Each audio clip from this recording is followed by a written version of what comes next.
So my name's D'Arcy Reynolds, and I'd like to welcome you today.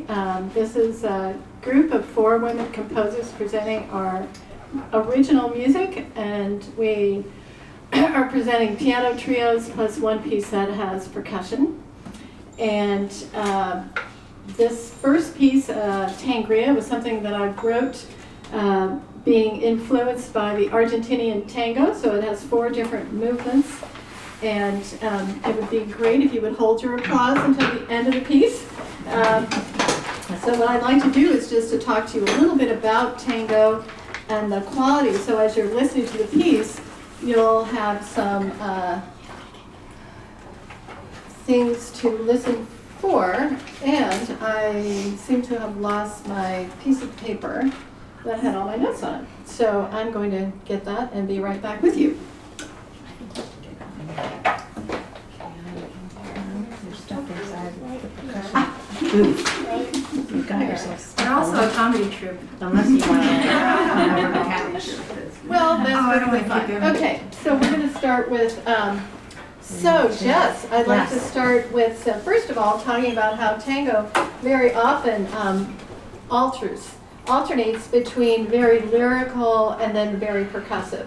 So we're going to start with Jess playing bars 1 through 4 of Tangria.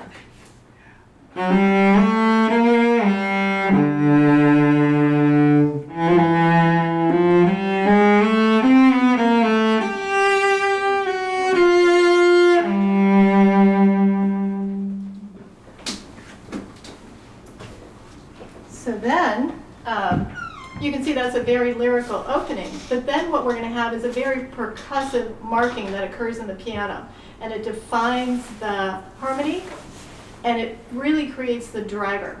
And there are things called marking models, and these are 4 bars long for the most part. So I'm going to play starting in letter A, just so the audience can hear the piano part, the first few marking models.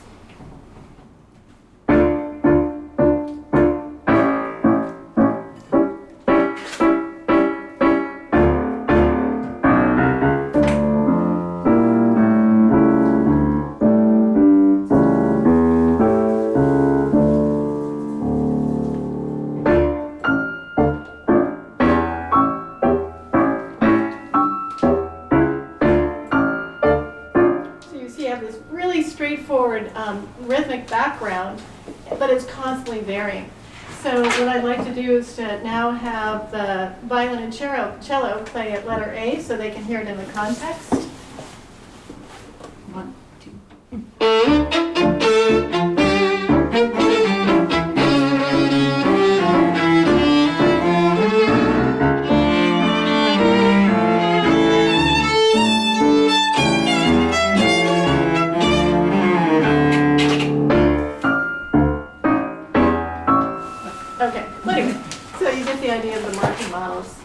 Here are my notes. Also I wanted to show you this. Tango doesn't have percussion instruments, but it uses instruments as percussion. So we have something called the yumba, which is this. So it's basically, it's non-pitched, so it's like.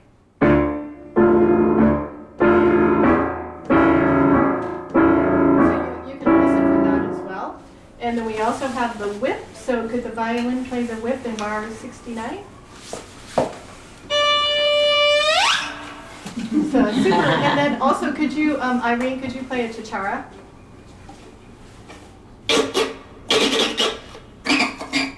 Yeah, so it sounds like, yeah, a little cricket-like sound. And then in terms of rhythm, we very often have we're going to look at Do La Recita next. It's 1 2 3 1 2 3 1 2 1 2 3 1 2 3 1 2, and that can either be slow, as in Do La Recita, or it can be used more as a rhythmic driver. So I'll play just the first part of Do La Recita so you can hear that pattern.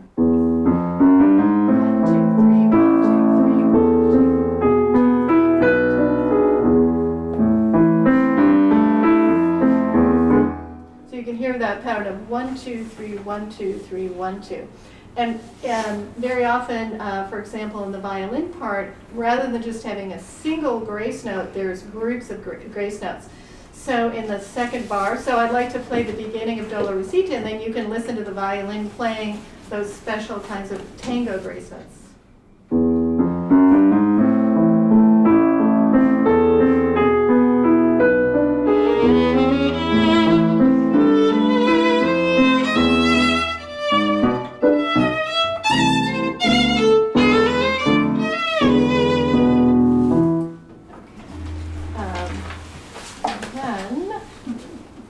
So I think a lot of people, when you think about tango, you just think of this bum, ba-dum, bum, bum, and it's a very, it's a very limited kind of exposure, I guess, to tango, because that's a lot of what you hear. But waltz was really important in Mexico, Central America, South America, because all of this music came over from Spain and from Europe.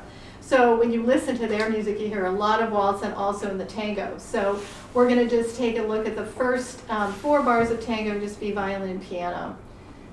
Of the valse? Yeah, the valse. Okay. 1, 2, 3.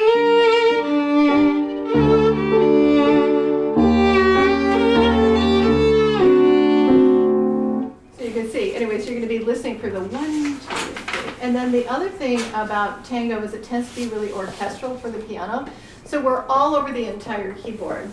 So I'm just going to play an example of this registral, huge compass. Sorry,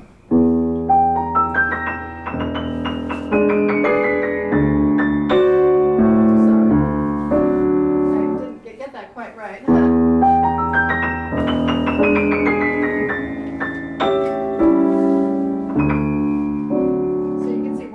Down here at the top of the instrument. And then just in terms of, we're going to take a look at Manga Malanga, just the first 8 bars. You're going to see the cello is going to be used doing percussion on, could you show them how you're going to use the, and then Irene's going to be doing the chichara as well as the whip. So you can just see all the special percussion that's generated by the instruments.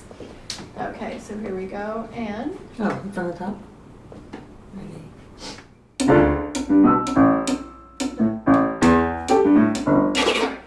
Anyway, so we have never played together before, so how about 1, 2.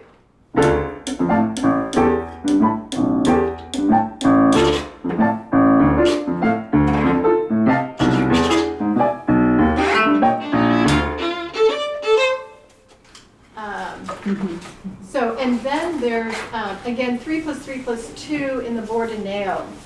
So there's 1, 2, 3, 1, 2, 3, 1, 2, 1, 2, 3, 1, 2, 3, 1, 2. So if we look at bar 47, I can just play this so that people can hear this. So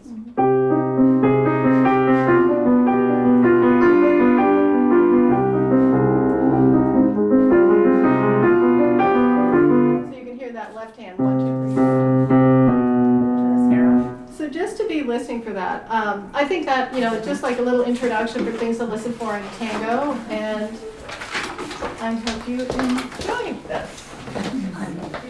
Thank you. Thanks, D'Arcy. I want to suggest the first row can come forward. I think we had pushed it up back to do setup, but now everyone looks cramped, so you can all come a little more. You can definitely come up to I'm just going to do one thing before you do that. It looks really tight. We're trying to work around this. But like this space now is open, so you can come up. I can't. Now get close and enjoy. Because How kind of you. Well, I just looked really close to this group, and I don't want you to be uncomfortable. I want to just say hello to everybody on the live stream, and we had a little snafu, and it's okay. Hopefully you made it here to this link, and just welcome you all. I suppose you could put comments that we can see later. If you put big thumbs up, we might be able to see them on the screen. We don't have No, to do we're that. not. We're not looking at the screen. We're looking at this screen. But we're very happy that you're joining us, for everybody who's here. Thank you.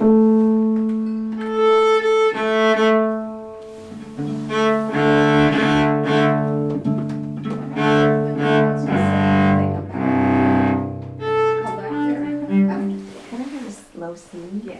And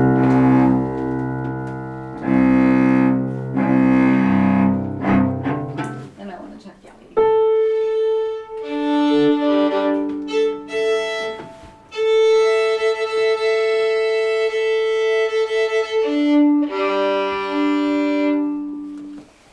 I would like to just say that I'm Irene Sazer. This is Rebecca Haas at the piano, and this is Jessica Ivry on the cello. Okay.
to a piece that I wrote very recently.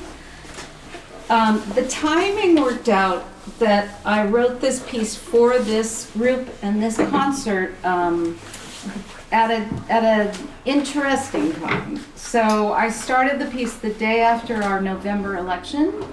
I finished it the day after the inauguration. So we're gonna change the mood. And I'm calling it Democracy. So.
Hi everybody. So this next piece is written by me.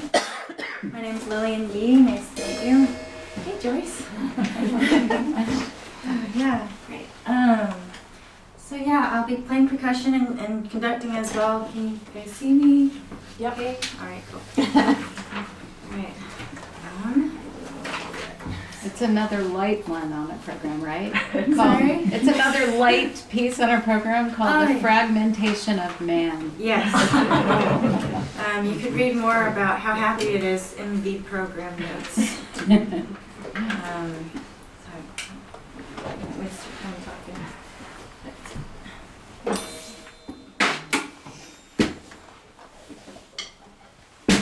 Oh, that's really loud. Let's see. It's the devil sweater treatment. That's better. All right. You guys ready? Yeah. Wait. Can It's a another good A? idea. Yeah. It's a good idea.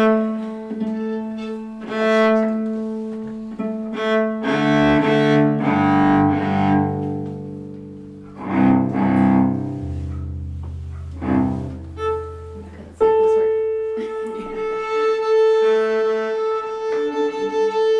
Hear it one more time. Okay.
So next up we have my piece. We're gonna bring the mood up for you again after some heavy and reflective stuff. This is 3 movements in 3 different Brazilian styles. There's a little more info in your program notes, and anyone watching online, if you haven't found in the YouTube description, the link to the notes is there for you too. Yeah, we get to play these 3 different styles. We're gonna do a little percussion on our instruments, and we hope that you leave with a smile.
I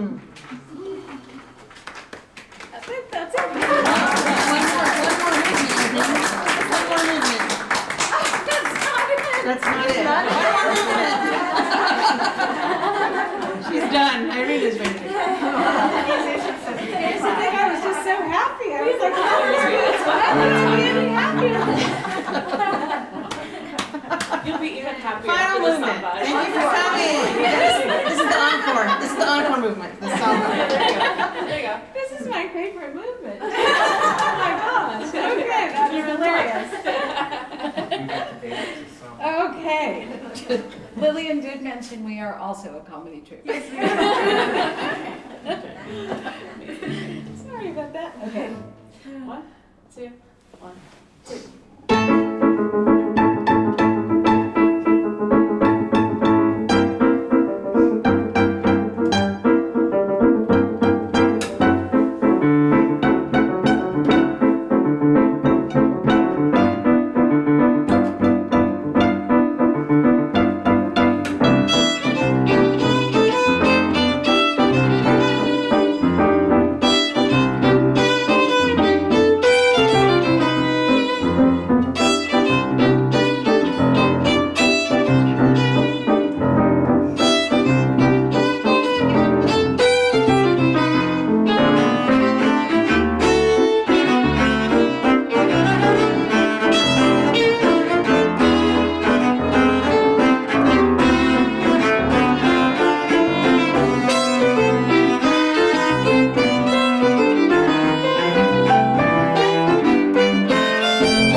So now Lillian and Rebecca are going to talk a little bit about the Women Composers Collective idea. And then after that, we can have a Q&A if you've got any questions about how the heck do we write music or whatever. Right. Rebecca, would you like to come up and talk with me over here? I'm gonna put Or stuff away. in front, maybe, I don't know. Wherever. You guys be in Yeah, I'm gonna move my Front-ish. I'm gonna put the cello. Hi.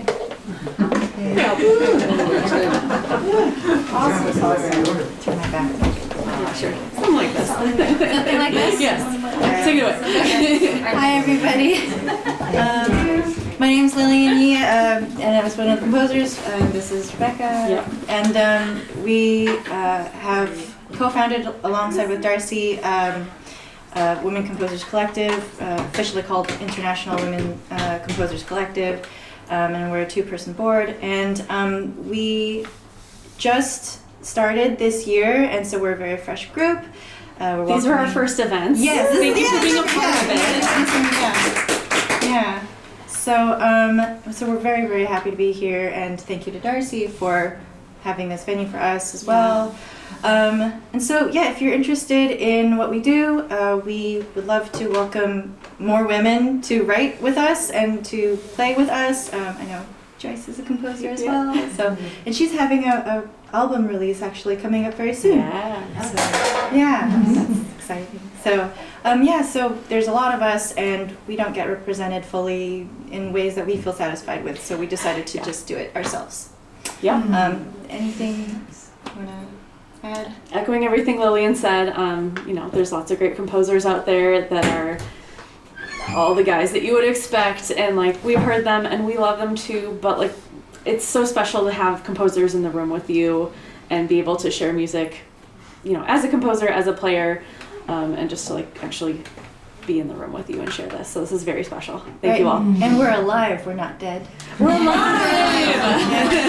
We're happy to be alive and composing. Yes. Do you have anything that you'd like to add about our website or social media? That we have it. WomenComposersCollective.com is our, or .org, I'm sorry, is our website. It's in the programs, it's on the YouTube comments, and then we're on Instagram and Facebook as well. So you can find us, and we hope you do. Yeah, if you guys are interested, come up and talk to us. So we'll be loading up and stuff. So Yeah. yeah.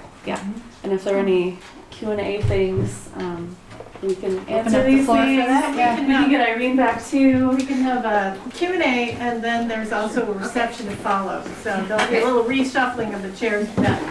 In a minute, yeah. Join us, and If there's any questions. yeah. We get Jessica as well. Absolutely. Maybe I have a question for D'Arcy. And this may just be too naive, but the influence of Astor Piazzolla in the writing of your tango.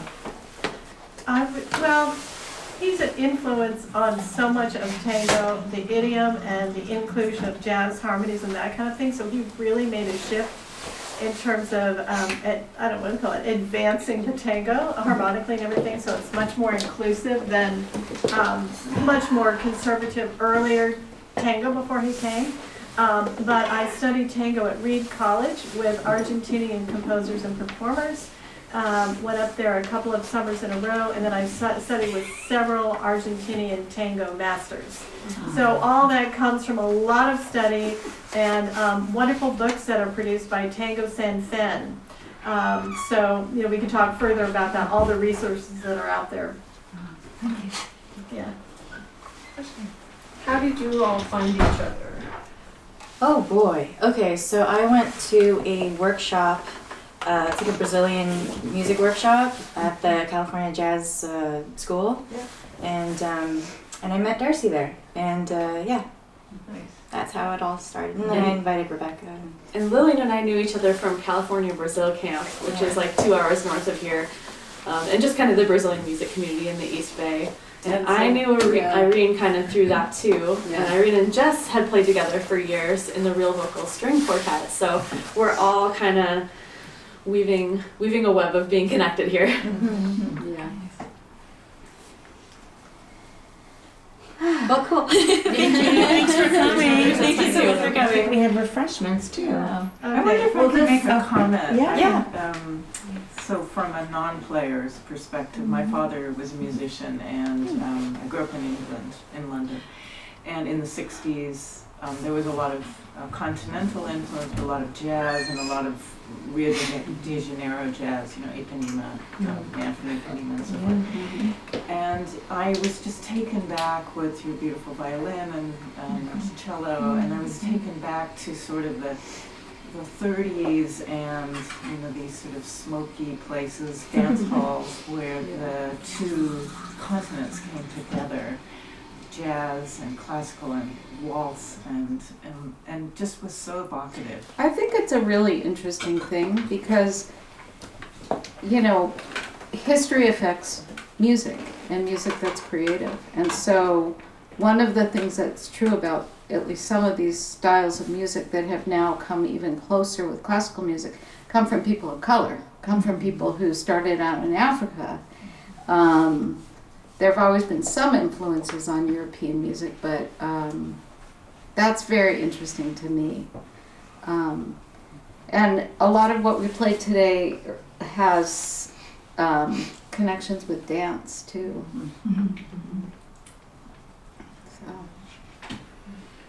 Yeah, I was curious, kind of more the process or mechanics of how you're composing. Like, are you composing starting on violin or on piano and then kind of translating it into other instruments, or do you have another musician in the room with you on another instrument, or are you in like a DAW environment? Wait, what is that? Virtual what is stuff? It's like Logic or GarageBand. Oh, yeah.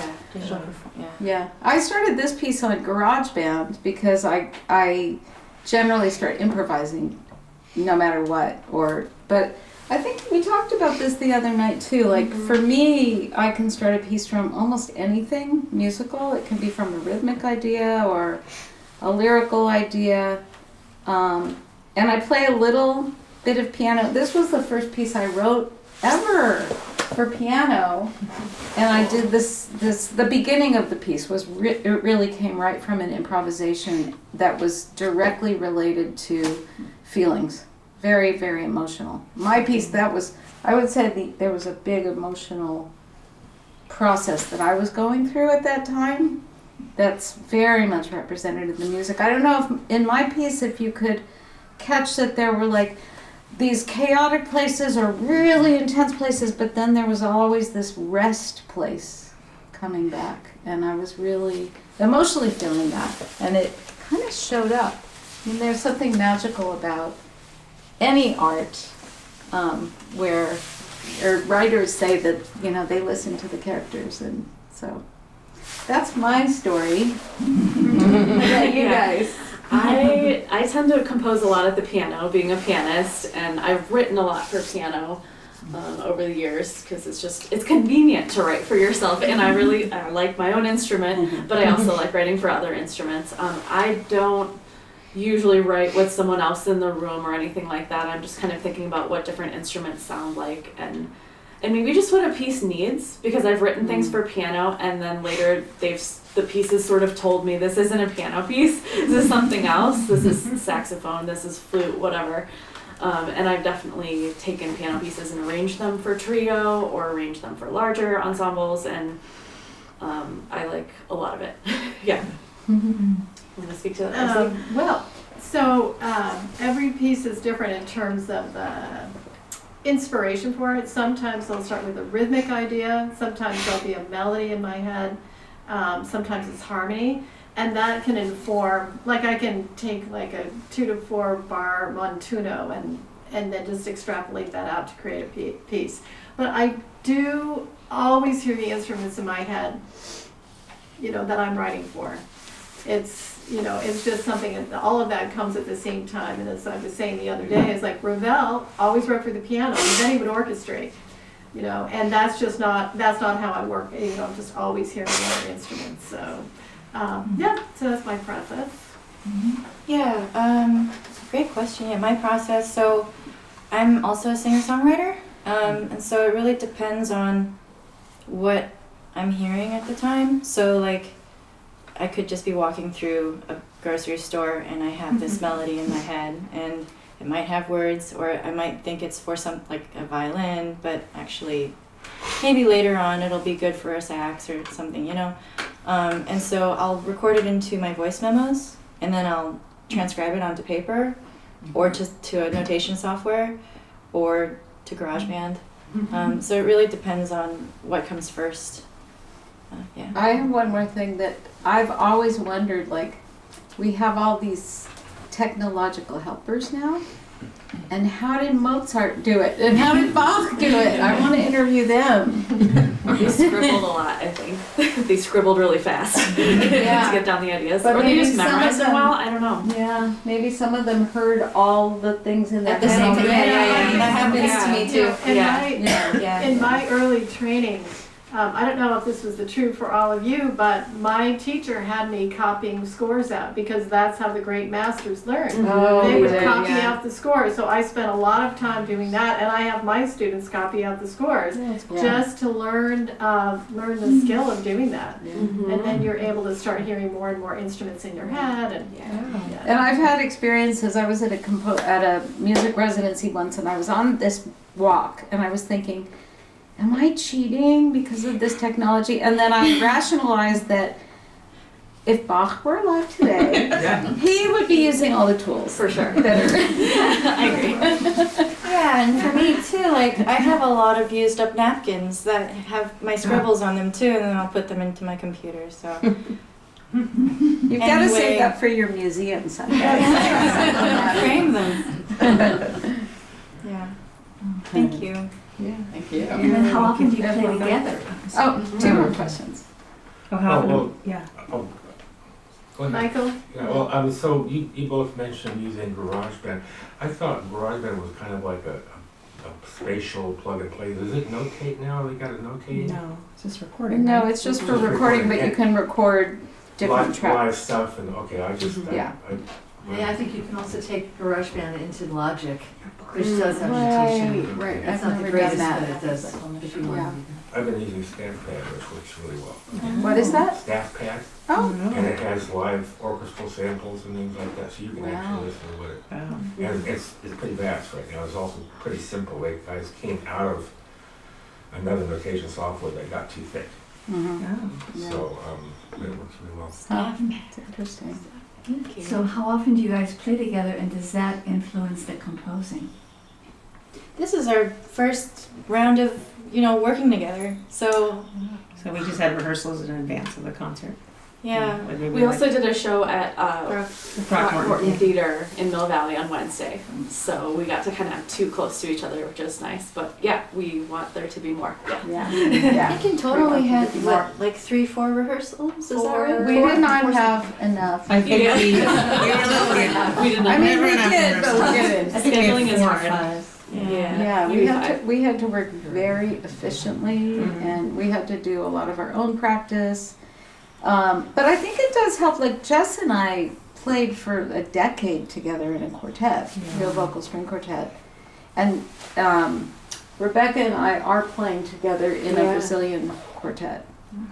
So that helps. Yeah. And Rebecca and I also gig together too. Yeah, yeah. So Yeah, yeah. yeah. Thanks so Well, much. Yeah, thank you.